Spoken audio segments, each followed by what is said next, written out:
Hello, folks. This is the second video on the Macbeth essay. This is taken from sample B, which is about the role of the witches. We don't need to go into the thesis and all of that. We talked about that in the last essay, and you can read it for yourselves.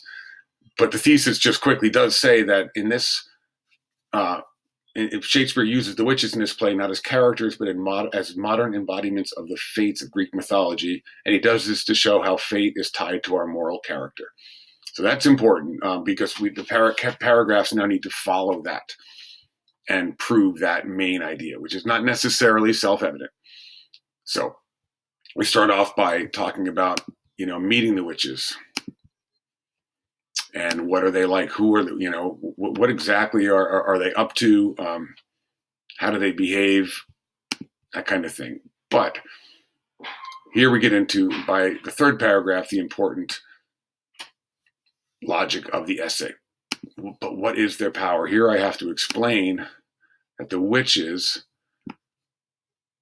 are similar to the fates in Greek mythology, and the way I do it is I tie it through the fact that the medieval word weird meant fate, and that Shakespeare knew that, of course, and he calls them the Weird Sisters throughout the play. So that's kind of the key, that we know that Shakespeare himself was aware that these were really representations of fate. So in my ensuing paragraphs, we talk more about how Macbeth sort of deals with fate, how he misinterprets it, why it sort of gets a hold of him, and he begins to think sort of that instead of fate controlling him, he is controlling his own fate, which is, of course, his tragic flaw and what brings him down. By the second to last paragraph, I am finishing my argument by saying that in Act 4, Macbeth, now king and insane with power, goes to see the witches in their coven. He is, based on their interpretations, he's taken drastic actions, but this time, instead of being surprised, here's the key, Macbeth is demanding and rude. He's yelling at the fates. He barks at them, "I conjure you, answer me," and he calls them midnight hags. He's insulting fate itself and yelling at it. This is not a good sign.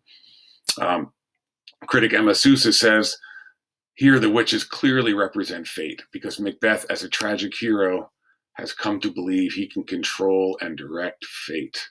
In other words, he's in trouble because nobody can control and direct their own fate. This is a sign that he has gone too far. So my argument finishes by basically saying Macbeth goes too far by believing that he can control his own fate. And then takes us to the final paragraph with a little help from Emily Sousa. We see no more of the witches after Act 5, but we don't need to. After Act 4, we don't need to, because they're not real characters, but embodiment of all the things we can't control. Macbeth has no more control over his fate than the lowliest peasant. His tragic flaw is that he starts to believe the hype and feel himself stronger than fate. He is not, and then he is not alone. This is where I expand out at the end into the real world again. Many leaders and people throughout history have thought themselves above the rules, not subject to the laws of life that govern us all. They have all been wrong, says Mr. Casey.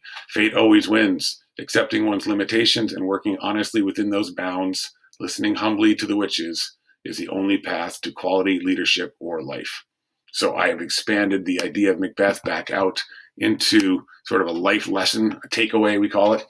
And I hope that helps you realize how to structure and finish your essay. Okay. Talk to you soon.